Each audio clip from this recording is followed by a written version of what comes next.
It is just a huge honor for me today to be podcast interviewing Brian Hanks, MBA, CFP.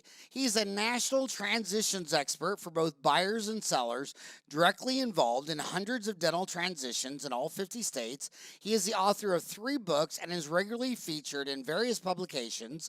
He's an accountant and certified financial planner and has an MBA, a master's in business administration from the University of Michigan, and an undergraduate degree from Brigham Young University. And my gosh, it's such an honor to bring him on the show. And I'm going to start out with what you would expect on Dentistry Uncensored, something totally crazy and off the top, and that is with inflation back. I turned 59 this year, and I was graduating high school in 1980, and that was the 70s, 80 inflation. You remember they brought in the New York Fed, Paul Volcker, to the Federal Reserve, and interest rates all went up to 20.5% to break it by 82. It was the worst thing I ever seen, but it drove into my head the value that, my God, to fight inflation, you buy something the most expensive you can today in real dollars, and then you pay it back over cheaper and cheaper dollars. I mean, some extreme examples are after World War II. Everywhere you go after World War II, like a $12,000 house 2 years later was worth $250,000. So if you bought it for $12,000 and your income kept doubling every 6 weeks, you're paying off with all these cheaper dollars. Same with student loans. But does inflation make the debt on your student loans and buying a practice look like less of a big deal as US dollar continues to slide? 100%. Let's hope we don't get to the hyperinflation in some of these countries we're seeing, but inflation is going to be coming. It's going to increase. These days, if you're an associate, a dental student, anybody thinking about buying a practice, you had some DSOs on recently on the show. One of the reasons they're going out and buying all these practices because rates on practice loans are so low that it's like getting free money to go out and buy a business, right? So you call up B of A, you call Provide, Wells Fargo, any of the big dental lenders, they're going to give you a rate, assuming a few things in the high 2s, low 3s, somewhere in that range. If you open up the Wall Street Journal, Howard, like I did this morning, you're going to see the government published inflation rate is 2.63% as of today. Now that's the government published rate. We all know that that may not be accurate, right? So if the inflation rate is in the high 2s and my dental loan is in the high 2s and I can write off the interest on my taxes, it's free money. And that can be that's not a reason to go buy a practice, but it should be a reason to make you feel more comfortable.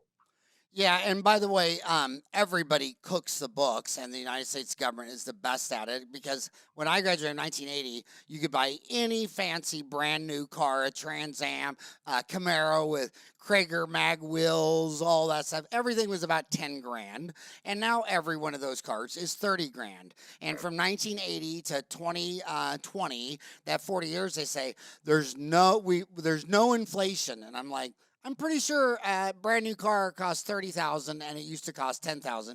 And then when I got my MBA, they broke out the details. Like they would say, oh well, that car you had in 1980, it didn't have airbags,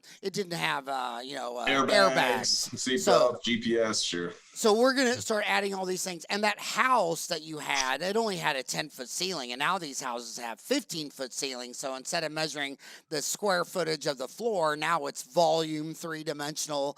And I get it. I have to have a 25-foot pole extender to change a light bulb in my front room. Talk about a stupid idea. So, but the bottom line is, inflation is back. The reason I wanted to, and it is back, it is with a vengeance. I don't think this is anything. I mean, I lived through this before. I mean, look at lumber, it's up 274%. Oil went from 20 to 60.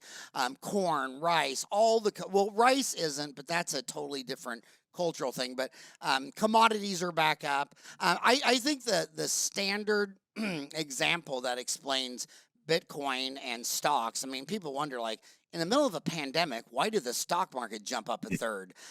Why is Bitcoin going off? Well, I think Iran shows you exactly what happened. Iran, because of international sanctions, because that never worked in the past, the Iranians can't move their money out and abroad. They can't change, and they're not going to leave it where the government's just printing paper, counterfeiting.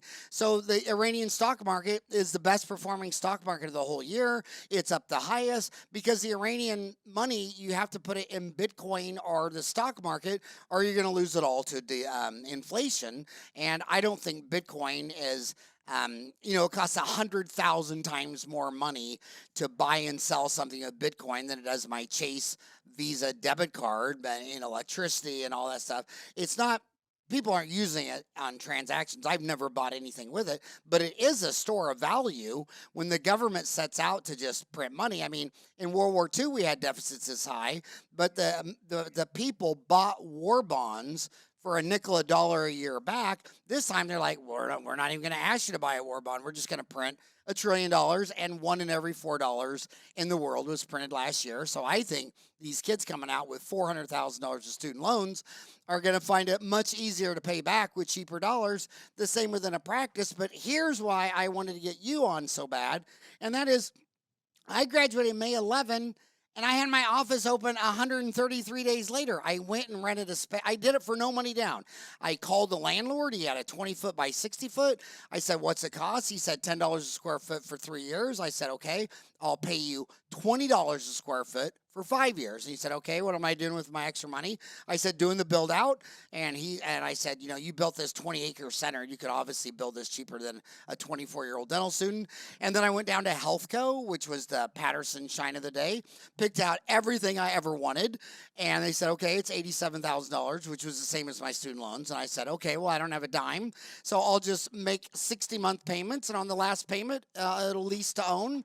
And so I got into a dental office with basically no money down, a couple of maxed out credit cards. Now we fast forward to today, and these kids, they come out of school and they say, nah, I think I'll just go get a job, and I'll be happy at a DSO. And they hate their job, and they go from job to job to job to. You catch them 5 years out of school, they've had 5 different jobs. They say, are you happy, living happily ever after? And they say, no, I'm miserable. And it's because doctors, dentists, physicians, lawyers, they're horrible employees. I could tell 118-year-old boys in the Army to take that hill, and they just run towards the hill. You tell 3 dentists, we're only going to buy 1 type of dental bonding agent, and they start writing dissertations that are, Supreme Court length. Why do they wait so long to buy a practice and stay in the misery zone? So there's 3 reasons, and I'll give you all 3 of them, and then we can talk about them if you want. But the first is that they're terrible at predicting the future. Their ego gets in the way, and they have no confidence in the business. And I think the third is probably valid, but we'll talk more about that. But let's talk about predicting the future, right? I'll give you terrible predicting the future. Yep. Your ego gets in the way. What was the third one? I'm a very slow and dumb typer. Terrible at business. Dentists tend to be terrible at business. That's not universally true, but it tends to be true. And especially if you're a younger dentist, and the only job outlet, we'll talk about it. But there I am. I'm in the Michigan Dental School, all right, my alma mater. I'm in one of those stadium seating rooms, 200 dentists, D1s through D4s, all in the room, some specialists, right? You've got the 75 or so that are actually interested in talking to you up in the front of the room. And then you've got the 100 plus that are just interested in the free Subway sandwiches that I had to pay for. Then you've got, the 25 that aren't sure, and they're just kind of in the middle talking to their buddies. And I'm giving my talk about buying practices and what you need. And just out of curiosity, I said, we're 15 minutes into this hour-long presentation. I said, how many of you, maybe not the day you graduate, but at some point in the 2, 3, 4 years post-graduation, whatever that looks like, GPR, AGD, specialize, do nothing, after your education is done, how many of you guys want to own a practice? 200 people in the room. Guess how many hands went up, Howard? I hope all of them. It was about 8 hands in a room with 200 dentists. That's the #1 dental school in the country. So I thought that's interesting. So I started asking some of the people that did the halfway hand raise thing, like, well, I'm not sure, maybe. And I said, what is it for you? What's holding you back? And I went around the room and we asked, 6, 7 dentists, our dental students, why they didn't think they wanted to own a practice. And every answer I got back was feel. answer. I don't feel ready. I feel like I have a lot of student loans. I feel like private practice is going away, DSOs are taking over. I feel like, and every answer had to do with feelings. And I thought, I don't want to invalidate your feelings. Your feelings are the way they are. And if I had $400,000 in student loans like you're going to when you graduate, I would feel a little overwhelmed by that too.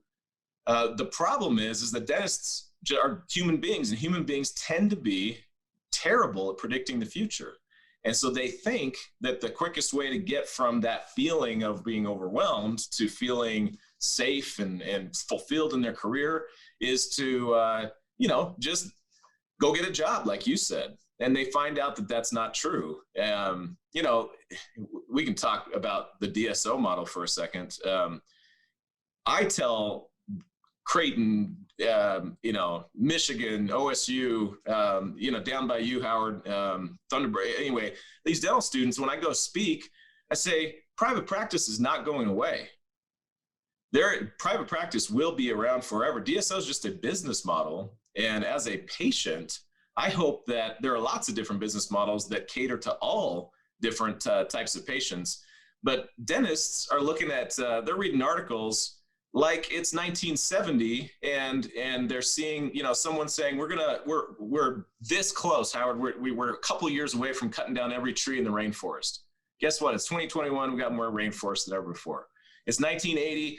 We're going to run out of oil. We better stop drilling for oil. Oh, guess what? It's 2021. We've got more oil and more reserves than we've ever seen before in the history of mankind. Al Gore's telling us by 2019, Florida is going to be underwater. Last I checked, I can go see a dentist in Miami. All right, so people are looking at a graph somewhere and in some magazine, and they're seeing that DSOs went from 5% of total business ownership in dentistry to somewhere, nobody knows for sure, between 10 and 15%. And they're looking at a trend line, and they're saying they're extrapolating out just like they did with rainforests and oil and global warming and everything else. And so a lot of these dentists are making silly decisions based on feelings that frankly just aren't valid. They say we have an area the size of the entire country of France in more forest today than 100 years ago. The entire area of France has more today. And when Al Gore made his movie, he went and took all the money from that movie and bought a mansion on beach level of the ocean. I mean, if he would have watched his own movie, he would have gone 100 meters up the hill. And the only inconvenient truth of that entire movie was that it was a government takeover of the energy business. They just want to control you. It's never the truth. But I was always told that if you can't predict the future, the best way to predict the future is just create your own future. And why would a dentist go to school 8 years to be somebody's employee? I mean, did you really want to become a doctor so you could be somebody's bitch? I mean, why, how did it go from there to there? And furthermore, you on Dental Town, ever since we started that, I mean, we started that in 99. It was 5 years before Facebook, and you put up a picture of any case, and one person will say, do nothing, and the next person says, smooth it out. I mean, Reader's Digest did the best thing on that. They got a Pulitzer Prize winning journalist, and he took a set of study models and FMX and went to 30 different dentists, including the dean of a dental school, and got 30 different treatment plans. And the title was, are your dentists trying to rip you off? And then the government, the NIDR, said, what is going on here? Because the journalist was a Pulitzer Prize winning journalist who wrote on 3 Mile Island. And so they said, we'll do it 100. They went the same experiment, and they got 2 people to agree, and those are the 2 guys that said nothing.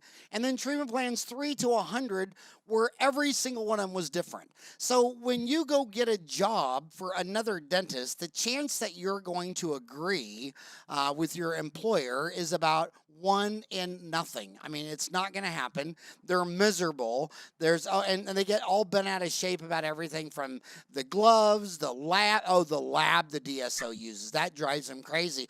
Well, my crowns would all fit if I could choose my lab, but But you, mean old Dr. DSO, made me send it to this lab. And, you know, I had to send it to Dick Barnes up by you in Arrowhead. And, you know, I mean, it's just like, look, you're not going to agree with anybody because you're a doctor of law, medicine, dentistry. Go work for yourself. You'll be a million times happier. That's where they always end up, but they just waste the 5 years of their life when they have all this energy. So my advice is, there's two things that never make sense. That's starting a family and starting your own business.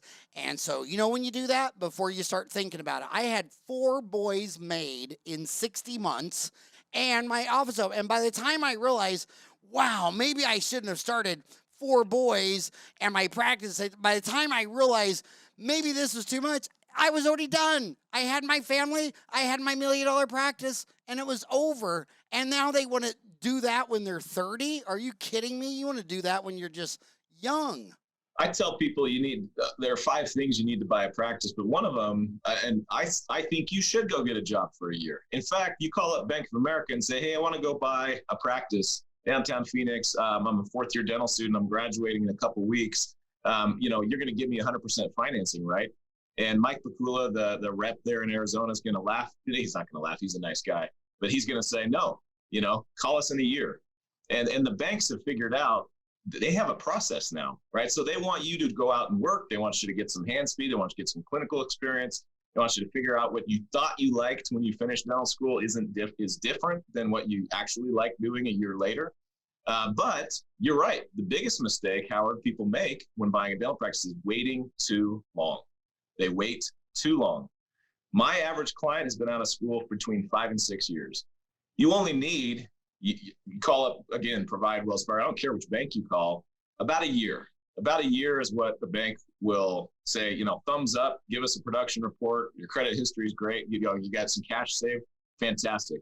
Here's a loan for almost as much money as you can possibly think of to go buy nearly any practice in the US, and it's 1 year. So don't wait too long. The biggest mistake I see is you're going to wait too long. But I'll tell you one thing that gets in the way, Howard, is that ego.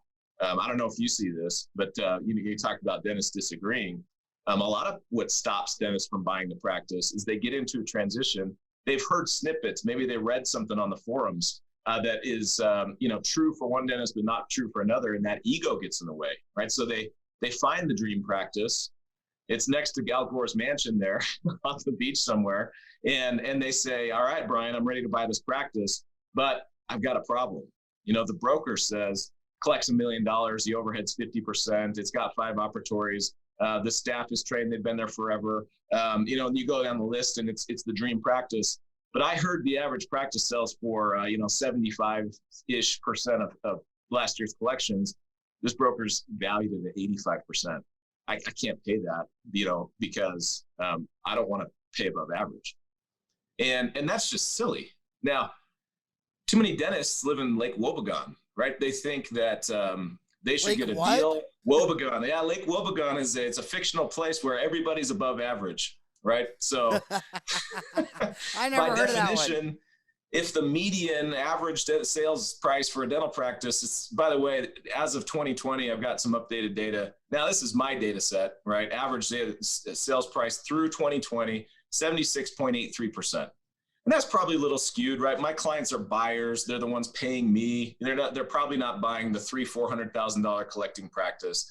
Okay, but let's just ballpark it, say 75%. If that's the average, by definition, half the practices for sale have to sell for less than 75%, and half to sell for more than 75%. All right, so I tell a lot of buyers, don't get hung up on your ego. If you want to go buy an above average practice, get ready to pay an above average price and smile the whole way doing it, because you're not buying a pair of pants, you're not buying a cell phone, you're buying an income stream, you're buying a career, you're buying money that's going to pay off those student loans and give you the freedom you want. And anyway, so don't let the ego get in the way. I don't know if that's something you see with young buyers. Yeah, my gosh, and I do think having Michael Pakula, you should tell him to come by the studio. The studio's open after I was texting this morning. Yeah, the pandemic's over, so we had our first guest back in the show, but he's in Chandler, and he's right next to me. He should come back. Yeah, I just think they're wasting too many of the best years of their life. And the same thing with a family. I mean, it is completely irrational to make a baby. I mean, having a dog is crazy. A cat, the best pet would not be a goldfish. I think it'd be a picture of a goldfish, then a goldfish, then a cat, then a dog. But they in school they say, well, I'd really like to have a couple of kids. Well, gosh darn, if you're gonna have a couple of kids, you want to do it immediately. You want to do it right now. When I go over to my 4 boys have made me 6 grandkids, and I go over there and I look at them running around the house, and I just think, where do they get that energy? I mean, I'm 58. I couldn't do that now. There's only one time to do that, when you're young and dumb, and just go do it. But I want to ask you about these DSOs. Mhm. I was none of them are publicly traded.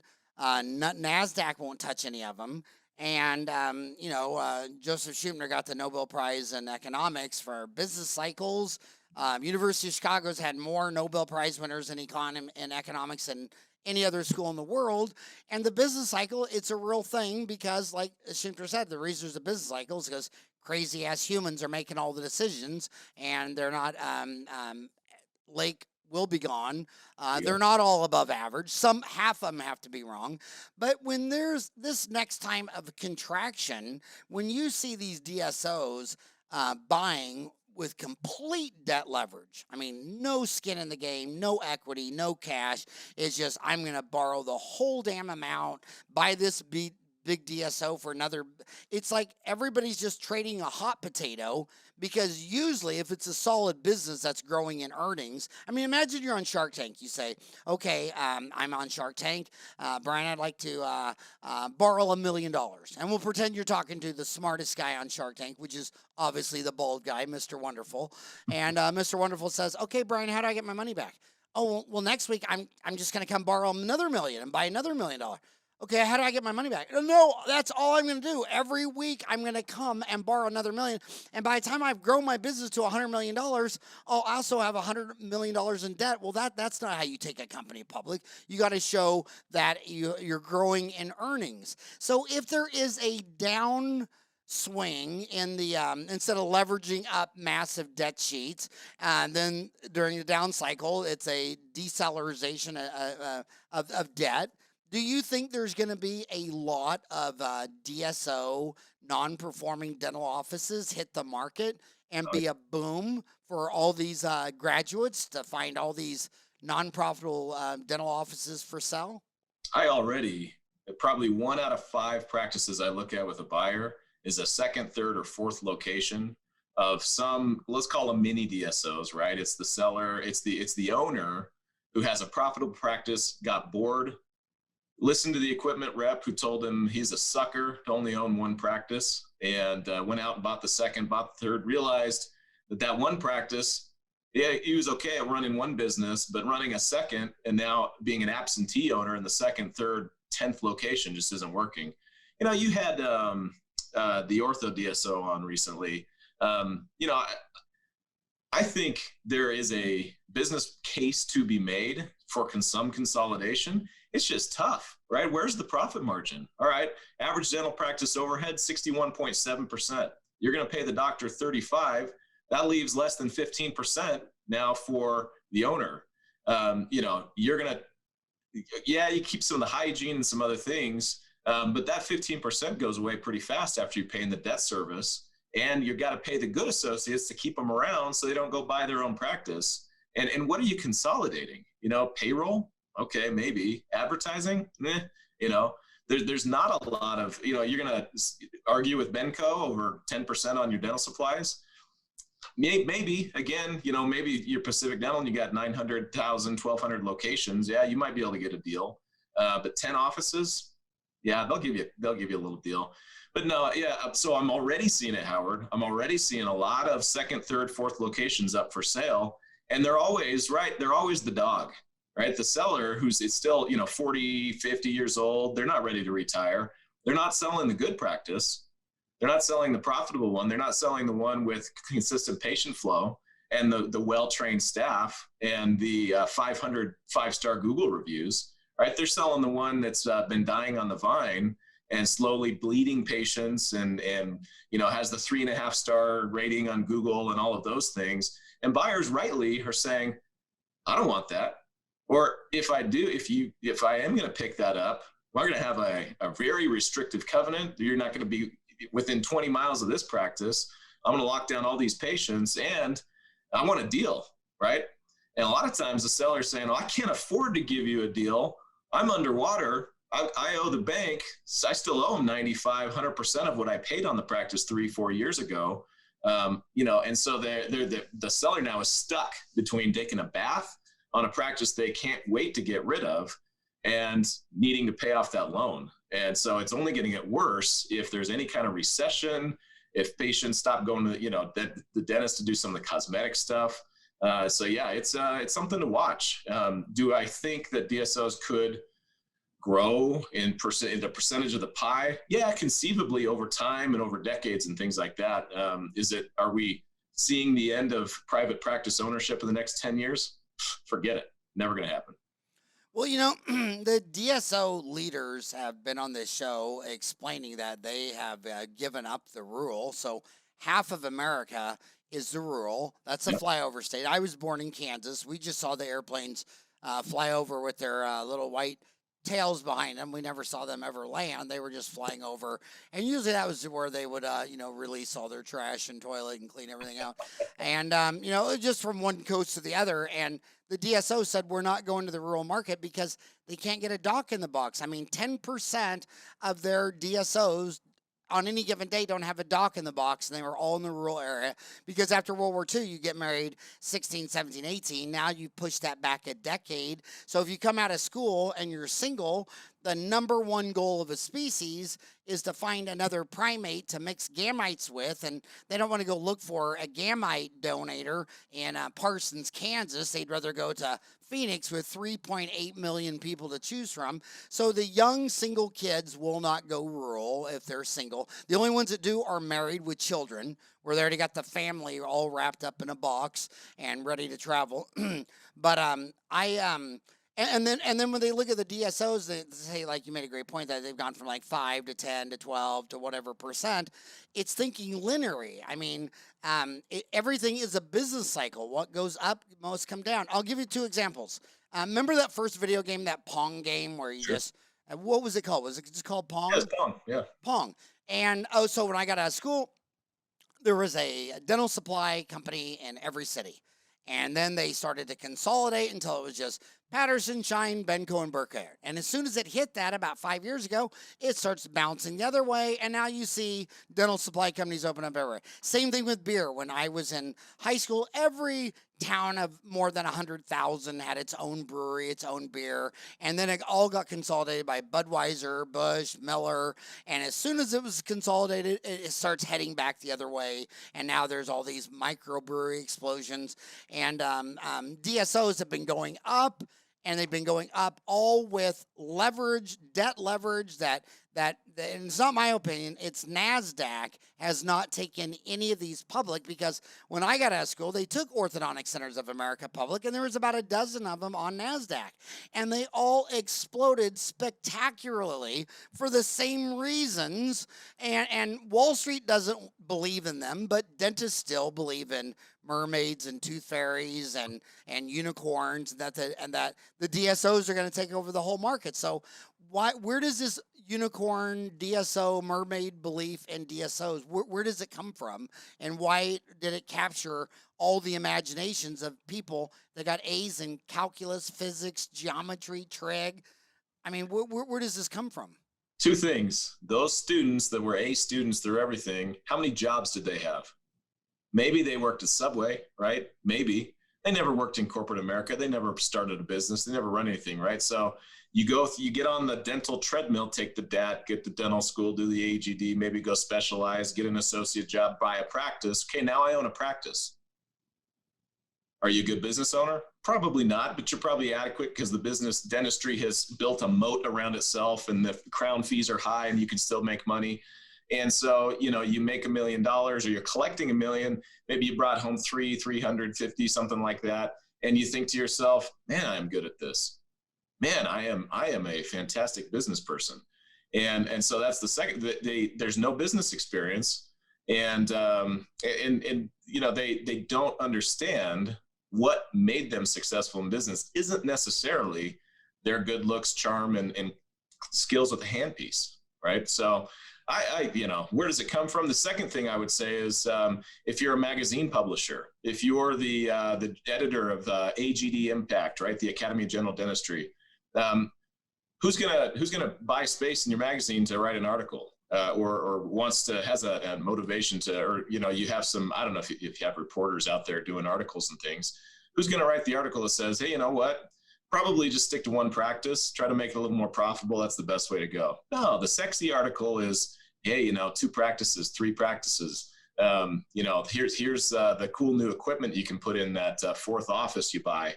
And look what happens when you sell to private equity. These are the multiples you get when you sell to a solo doc. Here's the multiple you get, 7x, 8x, 14x when you sell to private equity.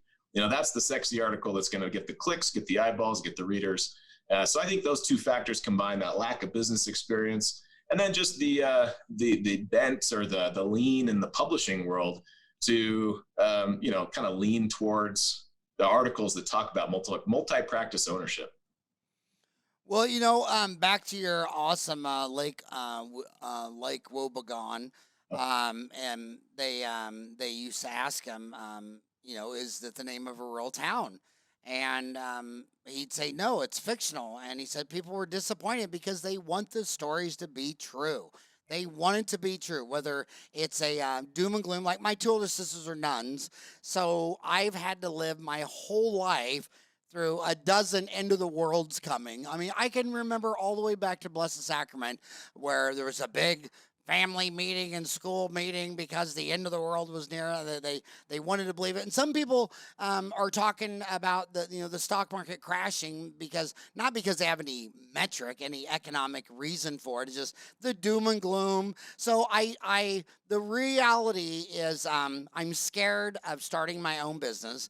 The reality is, I've graduated with $400,000 of other people's money, so I've committed to, if I borrowed $400,000 of other people's money and it takes another $750,000 to buy my own practice to finish this journey, you don't go 400,000 miles down the road and then say, never mind, I'm going to work at Subway and a DSO, and I'm going to do hygiene, and I'm going to do all the small stuff that the owner doctor doesn't want to. No. Man, when you've gone $400,000 down the road, you finish your journey. So my question to you is this. It seems counterintuitive. A lot of these kids, they're very smart. I mean, look at their grades in geometry. How many people in Phoenix know the difference between a sine, a cosine, and a tangent? Everyone at AT still knows. Everyone at Midwestern knows. But nobody shopping at Costco knows. And so they just believe that it's too much money, and it'd probably be easier to stop going in debt and just get a job and start paying down debt. And it just seems counterintuitive that the fastest way to get out of $400,000 of debt is to get another $700,000, $800,000 of debt and pay it off in half the time. So my question to you is it cheaper to pay off $400,000 of student loans, going a whole nother $1 million in debt to buy an office, as opposed to just working as an employee? Yeah. Fastest way to pay off your student loans is to go make a lot of money. Fastest way to make money in dentistry is to own a practice. And I'll tell you, that counterintuitively, the very first thing you should do after school with that $400,000 in student loans you have, this is hard for me to say, as I'm a certified financial planner, right? I've got that certification after my name. I'm an accountant. I've been a Wall Street banker. I understand how the stock market works. I understand personal finance. I listen to Dave Ramsey. I like Susie Orman. I like all those folks. I think they give great advice. I'm as debt averse as the next person as well. Your very smartest thing to do after you graduate with that $400,000 in student loans is to go work and save up your first $50,000 in cash, stick it in a savings account, and don't touch it. Don't take the $50,000 and go pay off your federal student loans. Don't go consolidate. Don't do any of that stuff. Get your 50K in the bank, because the very next thing you should do after you have some cash saved up is you should go buy a practice. All right, let's just look at some numbers for a second. And the only way, by the way, you're going to be able to go buy a practice, you're going to go to one of the banks, you're going to find a seller, you're going to talk to a broker, however you find that practice. You want to buy it, you're going to go talk to a banker. The banker's going to ask you some questions. The banker's going to ask you, what's your credit score? They're going to ask you, do you have any bankruptcies or short sales? Most dentists, check, no problem. They're going to ask you, how long you've been out of school? Again, you and I just talked about how too many people wait. That's usually not a problem. Then they're going to ask you, all right, tell me about your personal financial situation and how much cash do you have? If the answer is, you know what, Howard, you're my banker. Great news, Howard. I've been out of school 2 years. My production history is amazing. I'm lightning fast on my crown preps. I'm going to be the world's greatest owner. I had 400 when I graduated from school 2 years ago. I'm down to 200, Howard. I paid off $200,000 in student loans. And the banker, you, Howard, you're my banker. You're going to say, hey, that's great, Brian. Congratulations. Fantastic. The question was, how much cash do you have right now in a savings account, in a liquid checking account, savings account, taxable brokerage account, not an IRA, not a 401k, not a retirement account, liquid.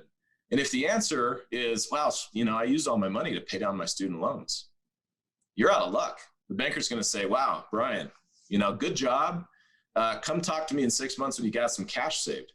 Because that banker wants to know that you could survive the next COVID should the shutdown occur.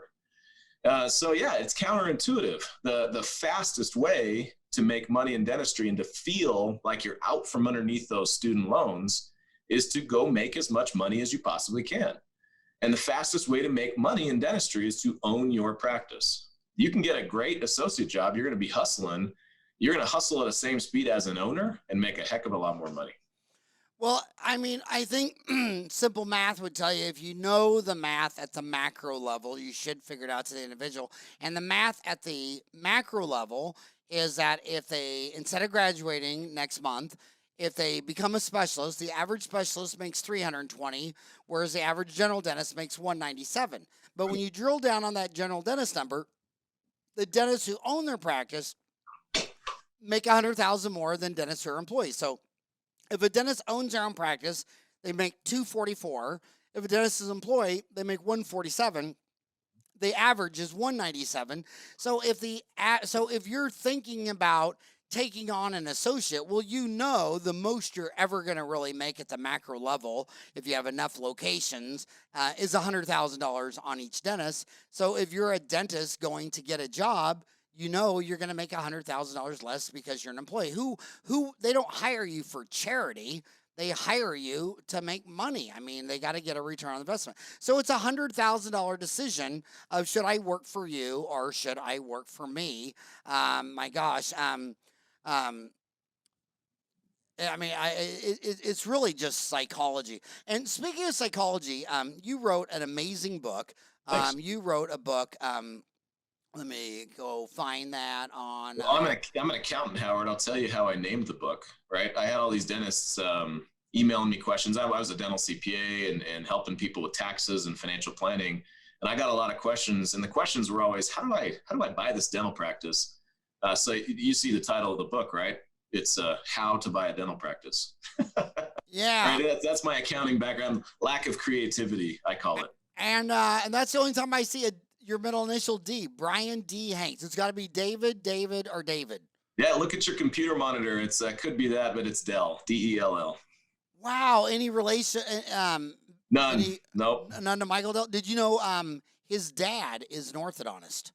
I did not know that. Interesting. Yeah, and when I lectured back at the TDA, this is way back in the day, I met his dad.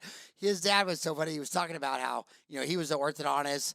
Michael Dell's other brother was an ophthalmologist. And here's Michael after 2 weeks at college, comes back, dropped out, all of his stuff, and says, Dad, I met all my instructors. They're all idiots. Can I use your garage to start a business? And he said him and his wife literally cried that night.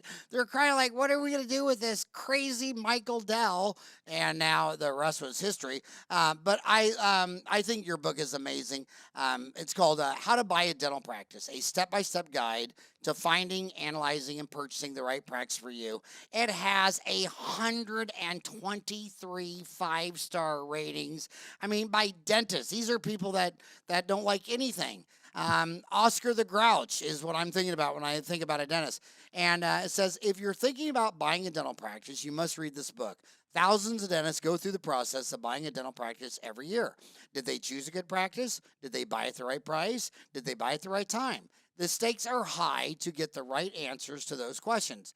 Buy the wrong practice and you're looking at stress, more worries, angry staff and patients, and frustrated families that doesn't see you as much as they'd like. Buy the right practice, like many do, and you have the foundation upon which to thrive, happy, relaxed, wealthy, and positively impacting the lives of patients and living the life of your dreams. Unfortunately, the process of how to buy a dental practice remains a black box for the majority of buyers. I never understood with airplanes, whenever it crashed, they'd always find the black box, and I think, well, why don't they make the entire airplane the black box, and then we wouldn't even care if it crashed? Unfortunately, the process of how to buy a dental practice remains a black box for the majority of buyers. Advice, tips, and informations are spread across magazines, blogs, online forums, and podcasts with no easy way to tell the good advice from the bad until now. How to Buy a Dental Practice walks buyers step by step through the process of finding, analyzing, and purchasing a great dental practice. In this book, you'll find the answers to questions like, how do I find a good practice? How do I choose a good accountant and attorney? How can I tell a good practice from a bad one? When is the right time to sign a letter of intent? What can I negotiate besides price? How do I get a bank loan? What do I do after I find a practice to buy? After reading this book, you'll be armed with the specific knowledge and checklist to find, analyze, and purchase. It reminds me of this very long problem that dentists have, which was they become a doctor, so they think they know everything. They think they don't. They sign a 10-year lease and didn't show it to a real estate attorney. Then show me the nightmare problem, and my first thing is, my God, what idiot attorney signed off on this? I signed it. Oh, I'm sorry. I thought you were a dentist. You signed an attorney contract for a 10-year lease, and you're not it's just like, my God, their ego is so big. In fact, one of the most humbling things I did is when I found out my Eric was she was pregnant with this baby. The first thing I did back then, they didn't have Amazon and all that stuff. I went down and was only able to find one book written by a PhD at that time in the bookstore of how to raise a baby. And I thought, well, I'm not going to wing this. It's a gosh darn baby. I've never raised a baby. I didn't take baby classes in dental school. But how do you get these egomaniac dentists who think they're a doctor in anything to stay in their lane? And just like if you know you're pregnant right now and you're a doctor and you haven't read a book by a PhD that only talks about how to raise a sapien, you're crazy. And you should read a book like this and learn what other people have learned before you and stay in your lane and get advice. And my gosh, but speaking of babies, writing a book is like having a baby. I mean, it takes 9 months. How many children do you have? I have 4. Yeah. So we both have 4. So we're fighting for Insane Person of the Year. But what took longer? Your baby to incubate for 9 months and your wife, or you to write this book? The book, and I did a lot more work with the latter. Yeah, it's like having a baby. It is a lot of work. But when do you think dentists should start reading this? Do you think they should read it in dental school? Yeah, get a sense. If you're a D3, D4 gunner, you think you want to own for sure, that's probably a good time. If you waited till after dental school, you've been out for a while, you've made a little money, you're not sure, you're thinking, I don't really like this associate job. That's my bread and butter reader. Those are the folks that get a lot out of it. And by the way, the writing's not awesome, right? It's just step by step. Here's what you need to know in this stage. Here's what you need to know in this stage. Here are some common questions that come up. Here's the pitfalls. Here's who's going to try to take advantage of you in this step, right? So it's, parenting is a pretty good analogy because a lot of parenting is just not screwing up, right? Just don't make the big mistakes. And the same thing is true for buying a dental practice. If you can just avoid making some of the biggest mistakes, You're not guaranteed, but you're as close to guaranteed as possible to land in a great practice, great career, make a lot of money, feel satisfied, do the clinical work you want, and ride off into the sunset. Huh. And yeah, my gosh. And I'm a big fan of your podcast too, the 20 episodes, 20 minutes or less. My gosh, your episodes, the 5 things you need to purchase a dental practice, what to do about student loans now, how to use brokers to find a practice, the absolute best way to find a dental practice for sale, how to choose an accountant to help buy a practice. I can go through some of these and answer them straight up. When it comes to an accountant, why would you get an accountant who has 100 clients and you're the only dentist? I mean, I'm not gonna let my family physician treat my eye or my ear or my tooth. I wouldn't let my family physician do a root canal. You need an accountant that just does dentistry. My gosh, I just think that though, I really think that if you could look back 5 years from now, inflation is back. I lived through this. I remember. I was born in '62.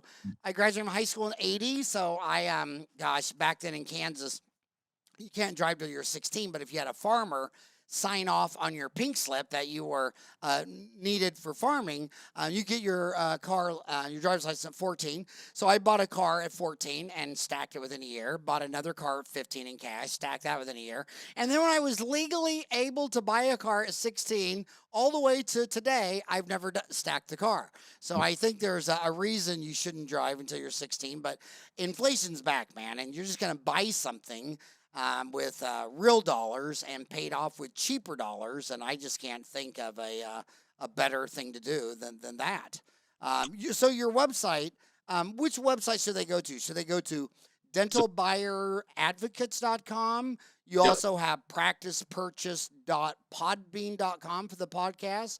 You Yeah. have practicepurchaseblueprint.com. Which one should they go to first? Start with Dental Buyer Advocates, DBA for short. That's a tongue-in-cheek accounting joke, but Dental Buyer Advocates is, where you go. You can find the podcast, you can find the course, you can find, if you don't want to pay $20 for the book on Amazon, shoot me a note. There's a spot there on the website. You can get an author copy at, half price, and I'm happy to do that. Yeah, dentalbuyeradvocates.com. And what's the special? So if I can place an author order through the publisher, and rather than paying $20 through Amazon, shoot me a note. I think if you pay me the shipping and the printing cost, which is $8 or $9, I'll just ship it out to you. It takes 4 days instead of 2 through Amazon. Huh, my gosh.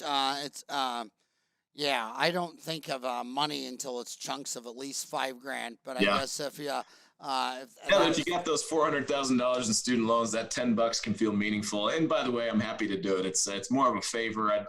My goal is I'd love 1,000 people to read the book. If 100 people think, oh, this Brian guy thinks he knows what he's talking about, that was pretty good. 10 of them will actually go to the website, and 2 or 3 sign up as clients. To me, that's a victory, because now 1,000 people are armed with knowledge they wouldn't have otherwise. And I'm happy to work with those 2 or 3. Well, you also have 8 modules, everything you need to know to buy the best dental practice for you. I think a great marketing thing for you to do.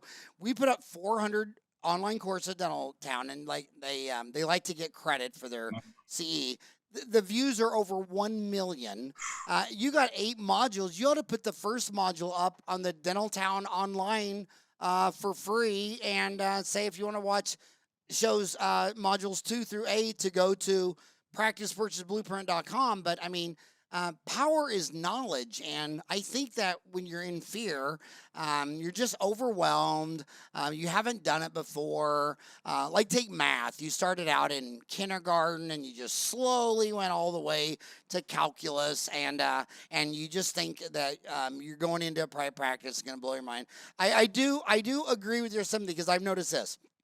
If your mom stayed home and made cookies, and your dad was an employee on the line at GM, yeah, your family didn't talk business. But if your mom or dad owned anything, and that's why if your dad is a dentist, if your dad or mom's a dentist, you always go into private practice. It's It's the people, if your dad was a dairy farmer, a wheat farmer, a corn farmer, if mom and dad owned a business, you sat at the dining room table and this is all new to you. I mean, it's all routine and you're there. The ones that are at disadvantage are the ones that come from no free enterprise ownership. And one thing I'd like to remind all the dental school deans is that Jack Dillenberg, when he started his dental school in Mesa, he thought it was crazy that there were no Native American Indians working the reservations. It was always the public health, and it was because when like I was in a small town in Arizona. What was it? It was what's that? The other side of it's a casino. It's Yuma? No. no, not Yuma on the south, but up in the north by Vegas, Bullhead City. Bullhead. Yes, Yeah, Bullhead yeah. City. And I was talking to this guy, and he owned a big diesel repair shop or whatever.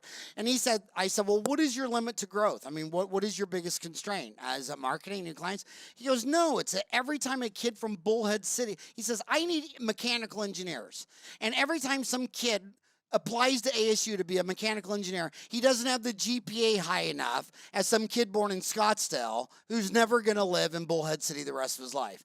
And and Jack Dillenberg said the same thing. He says, I'm going to accept every single kid from an Indian reservation to AT Still, because if you're born in Scottsdale, you're not going to go retire on the Navajo Indian Reservation. And these schools, who all they do is pray to the God of U.S. News and World Report ranking of the top school to only accept the people with the highest GPA, the highest everything. Well, I don't care where this kid learned how to be a mechanical engineer. All I know is I'm in Bullhead City, I pay state taxes, and the Arizona State University won't accept anybody unless they have a GPA so high that no kid from Bullhead City is ever going to get accepted. So if you want kids in the rural, because everybody at the dental school, all the deans always get out their small imaginary violin and play to I don't know who about no kids go back to rural. Well, I'll tell you what, if you accepted kids from that town to dental school, they'll go back to that town. They're not going to go from San Francisco to Parsons, Kansas, because of some public health dentistry grant, So if you want kids from this rural, I think all the seats should be filled with kids from, if anybody applies from a county, which 11% of all the counties do not have a single dentist. 11 out of 100. And those kids should fill up all the dental school classes first, because if they're born there, they'll go back there. Because only if you were born there, do you know it's more fun to be a kid on a Honda 50 ripping down a dirt road with a 22 rifle, when every time my kids did that in Phoenix, the police would bring them back to my front door, and I'd have to explain to them life in Kansas. And they'd say, dude, you're not in Kansas anymore. You're in Phoenix, and your kid can't do this. And then I'd yell at my kid for getting caught. I'm like, how did you not see? When you saw that cop, why didn't you just go off the street and rip through that field and all that stuff? But enough of that. But my gosh, so what is the practice purchase blueprint? That's a course. It's everything you would get to work with me personally. If you wanted to work one-on-one with me, it's $7,500 flat. But if that feels too steep for you, you can take the course for $1,000. And it's everything. It's the tools, it's the mailers, it's the spreadsheets, and it's how to use all of those things to be able to get into practice purchase ownership. So my goal, again, kind of like you're saying, not everybody's going to be able to pay for or buy the highest cost thing. So how can we get the word out to more people? The course was an option. So yeah, practice purchase blueprint is a good way to go. Do you think it might be better marketing for it if you put Module 1 on Dental Town? I'll do it before you publish this episode. You'll do it before. Yep. Yeah, because power is knowledge. And like say, if your mom and dad own a dairy farm, you're good. You understand. If your mom and dad are dentists, you're good. But if there's no free enterprise in your family, I can see how this might be a little strange. But I know you. I mean, we're not con artists. We don't have podcasts and these shows because we're trying to trick the kids. I mean, that's just crazy. I mean, I'm just telling you, you're just going to be much happier working for yourself. And we both have 4 kids. A lot of them say, well, you know, maybe I should be an employee because I'll be a better parent because then I don't have to worry about the business. I can come home and be Mr. Dad. But what I found out with, I mean, I had four boys, maybe it's different girls, but you know, when my boys would tell me that they were in the school play that morning at breakfast, I'm like, oh, so at 10 o'clock, you want me to be there? And you're telling me at 7:30? Well, I own my own practice. So I could call my office manager and say, sorry, but I'm not going to be there till 11. I just think it's easier to be a better parent if you are the owner of your own world and you can make all your decisions instead of having to try to get your office manager to sign off on it. Yeah, I tell people have 1,500 active bosses, right? Everybody says, I want active patients. I say, hey, you've got active bosses, right? You've got 1,500 active bosses, and then you've got emergency bosses. I'd rather have 1,500 active little mini bosses, right? Any one of them fires you, that's no big deal. If you've got one boss, one DSO, one employer, by the way, if that's true, you're doing all the same work you'd do anyway. The only thing you're not doing is managing payroll and maybe doing some advertising, some mailers, but you're chair side, you're managing that assistant. You're doing the hygiene checks. You're talking to the hygienist about clinical stuff. You're placing the orders. You're dealing with the schedule. You're doing all of the things that an owner would do anyway, or at least 90% of what an owner is doing anyway. You might as well have control over your schedule, like Howard said. Have 1,500 mini bosses instead of one big boss that could fire you and change your life. Okay, I want to flip this conversation around on its head. I can't believe, damn, we already went an hour. That was the fastest hour. But let's flip it on the head. Let's say that I'm not some kid wanting to buy a practice, but I'm an old man like me. Like I'm actually in that market. I mean, I'm 50. I'll turn 59 this year. I've actually sometimes think about selling mine. What does the old farts need to know about selling a practice? Because some of them are thinking, well, maybe I should put in new chairs. Maybe I should get a new CBCT. And I know in real estate, I know people that are experts in the business will tell you, look, if you're going to spend $1 on a swimming pool in your backyard, you're not going to get it out at the sale. So if you want a swimming pool, buy a swimming pool for you, but you're not going to get that investment dollar for dollar back out of your pool. So a lot of times people do things to their house before they list it that were not necessary. What would you advise old guys to do if they were thinking about selling their practice so that some new person would want to buy it? So the first thing I would tell them is realize that the transitions world has probably changed enough since they bought their practice that they need to do the same thing we've told buyers they need to do about educating themselves, right? So they can read Uncomplicated Business. They can read, I've got a new book coming out called Very Creatively Again, Selling Your Dental Practice. That's an option. But educate yourself on the process. And by the way, a lot of sellers, if they're 5 years away, 3 years away, or they need to sell their practice yesterday, they think that they've got two options to sell their practice: either FSBO, for sale by owner, do it themselves, or hire a broker and pay that broker 10%. And those both are still options. By the way, the estimates, nobody knows for sure, but the estimates are somewhere between 50 and 60% of dental practice sales take place outside of a broker channel of some kind, right? So be aware that there is a growing third option. In the book that I wrote, the Selling Your Dental Practice book, I call them sellers coaches. But there's not really you could call them brokers, you could call them hybrid brokers, whatever you want. These sellers coaches now are taking advantage of a lot of the technology, a lot of the bigger networks that folks are finding in places like Dentaltown. And they're saying, hey, listen, I'll provide 90% of the value of a traditional local broker that's going to charge you 10% of the sales price at a fraction of the cost, probably a flat fee, $30,000, $40,000, $50,000, something like that. So the first thing I tell sellers, just educate themselves on the process, know your options. And then the second piece of advice I would give a seller is build a network of younger dentists that you could potentially sell to. All right. So you look at your menu of options. You say, all right, I've got for sale by owner. I've got a seller. Brian said something about sellers coaches. We can talk more about that if you want. There's brokers. I don't know if I want to pay a broker 10%. All right, you have an inclination to save some money, and if you want to sell your practice for $1 million, you don't feel like paying the broker a full 100K. I get it, that makes sense. Then you need to have you need to know some younger, hungry, business savvy dentists that might want to buy your practice, and so have a network of younger folks that you either know through the study club, or you take them out to lunch and you mentor them, or you maybe they work for you as an associate, whatever that is. You need to know some people. Yeah, I mean, in terms of you were talking about big equipment purchases and things, that does get into valuations and how those things work. I mean, that's all part of educating yourself on the process. If you're anywhere, general rule of thumb, 3 years or less between today and walking away from your practice, probably a big purchase of $50,000 or more doesn't make sense. I mean, if you've got shag carpet, you've got purple wallpaper, the equipment you've got in your office looks like it should be in a museum somewhere. Yeah, you're going to need to do some upgrades, but you don't need to go drop $500,000, $600,000, $700,000 on all new stuff everywhere just to be able to sell your practice. What you're selling when you sell a practice is mostly goodwill. And goodwill is just an accounting term that means things like your patient's habits, the fact that they like the cute hygienist with the nice eyes in the back room, they like Sally, the front desk, they like your location, they've been coming to you forever.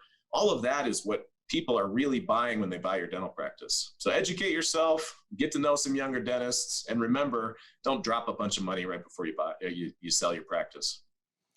And speaking of selling the practice, you have a new book on Amazon, Selling Your Dental Practice, the complete guide to a successful transition, with Brian Hanks and Randon Jensen. And Randon is a dental practice transition consultant at CTC Associates. My gosh, did you just write your third book? I did, yeah. So I'll tell you the story. Just Selling Your Practice. I waited till I was on your show, Howard, to make the announcement. It's available for pre-sale on Amazon. Comes out May 31st. So if you're listening to this after May 31st, you're welcome to go buy it. But I put together the resource for buying a practice, right? And I got sick of being, and all my clients are buyers, right? That's my niche. But I got sick of being on the other side of the transition and watching a lot of sellers with unreasonable expectations, silly notions about what's normal, making crazy decisions, and my clients reaping the whirlwind of those poor decisions. So I went to Randon Jensen. Randon, by the way, is #1 broker in the country. He's fantastic. He's the president of NAPB, which is the National Association of Practice Brokers. Randon is just a first-class guy. I said, hey, Randon, if I write the content and bounce some things off of you, can I bask in your reflective glory and put your name on the cover and have you double check that all this stuff is right and correct? He said, yes. And so that book is coming out. And the sole motivation for me is, again, just I want to educate people on how this whole process works. What's normal? Our brokers are on their option. Hint, they're not. How do valuations work? If the average is 75% of collections, which is an average, where are you going to fall, right? If you're in Kansas like Howard was, are you going to get 75? Maybe not. If you're a specialist, what about then? What if you're selling to an associate? How does that work? A big one that we didn't really even get into is selling to a DSO versus selling to private. A lot of sellers are under the impression that they're going to make more money selling to a DSO, which actually is not true. And I walk through it in math and detail in the book. But that resource is out there. I hope people find it valuable. Well, that is a big fantasy. I mean, most people, when they have fantasies, dream about mermaids and unicorns. But a lot of older dentists think that a big DSO is just going to come in and swipe them out and pay top dollar and all that kind of stuff. And again, in linear thinking, here's what I've seen. They already gave up the rule. So I have seen dentists that had their practice listed for 3 years in a small town of 5,000 and literally just walk away from it. They're just illiquid assets if you live in a small town. And I think that a lot of DSOs, they come in and let's say your labor is 30% because you didn't have a job description that says, look, when you get a job at McDonald's, they tell you your pay range for this job is, say it's $12 to $17 an hour. If you ever want to make 18, you're going to have to be an assistant manager. If you ever want to make the big bucks, you're going to have to be, they tell you. But my doc, he just, every time the earth goes around the sun and passes the planet Uranus, he just gives everybody another dollar. So then Heartland and those guys would come in and they'd buy your practice, the labor's at 30%, and then they'd have to say, okay, you need to increase the production to get these in line, or we need to let some people go, and then you have morale problems. I mean, if you've ever taken any dental assistant making $30 an hour and moved her down to something reasonable in line like 25, I mean, my gosh, you're just, yep. Yeah, I mean, you just can't do that. It just doesn't work. The humans aren't made like that. And DSOs got really tired of going through that dance. So the DSOs have pretty much all moved to de novos because it's just easier to deal with the human psychology than any other way. So my gosh, any thoughts on dental CPAs? Yeah, I mean, they're fantastic. There's a ton of them. I tell people, a lot of folks say, all right, well, I live in Oklahoma. Who's the dental CPA I should talk to? Or I live in Naples, Florida. Which one should I talk to? These days, your dental CPA can live anywhere. So I say, look at all 50 states, go for the dental CPA that fits your style, your personality, gives you the services you actually need. Pick from the best among those in the country. You might fly out every once in a while to meet your CPA face-to-face, but these days, even that's not a requirement, right? CPAs and the software and everything are so good that they're going to know all of the tax breaks and the special Delaware this, and, Rhode Island has this, tax code thing. They're not going to miss a trick. So go with the dental CPA that is the best for you in the country. And then the one caution I would have, and this comes from my experience at a couple dental CPA firms, is just make sure that the dental CPA you pick stays to their lane, right? It's really easy as a dental CPA to be looking at how much money dentists have invested and say, maybe I should become an investment manager too. Or look at all the bank referrals that CPA is sending out and saying, maybe I should start a bank. Right. And pretty soon these dental CPA firms start becoming transitions experts. And now they have a private equity arm, and they do, they broker practices, and they have their own mutual fund line, and they have all these things. Can they be good at all of those things? Maybe. Are they going to be the best? I would say probably not. So go nationwide with a dental CPA, pick one that stays to their lane. You're probably going to be looking at a flat monthly fee to do some bookkeeping and your taxes. And, ask them about the special stuff like paying for my kids and franchise taxes in Texas and all of the different weird things that happen with taxes. But dental CPAs are great. If you're picking your local CPA that has 100 clients and 7 of them are dentists, to me, that's equivalent of the CPA telling me 93% of the time, I'm not even thinking about your industry. And by the way, those 6 other dentists that are clients, their business looks different than yours. I don't really know how to give accounting level, bookkeeping level, insights into your practice. I have nothing special to tell you, but I'm going to charge you just as much as a dental CPA is going to charge you. Doesn't make any sense to me. Yeah, like so many things. Well, my gosh, thanks for writing your 3rd book. That is just crazy, crazy, crazy. You are one ambitious man, and and I see that people bought your book, bought mine too. Birds of a feather flock together. But thanks for all that you do, and I know you had a million other things you could be doing right now than coming on my show and talking to my homies, but it was an honor to have you come on the show. And if you ever, and I do, I think Michael Pakula should come on the show. I think he should. Let's get him on. And I think last time I talked to Randall Jensen was when, let's see, he actually told me right here.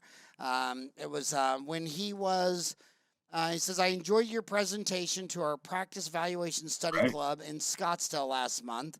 And I love talking to practice brokers. It's just hands-on. Really feel like here's down to earth. But tell Randon he should come on the show too.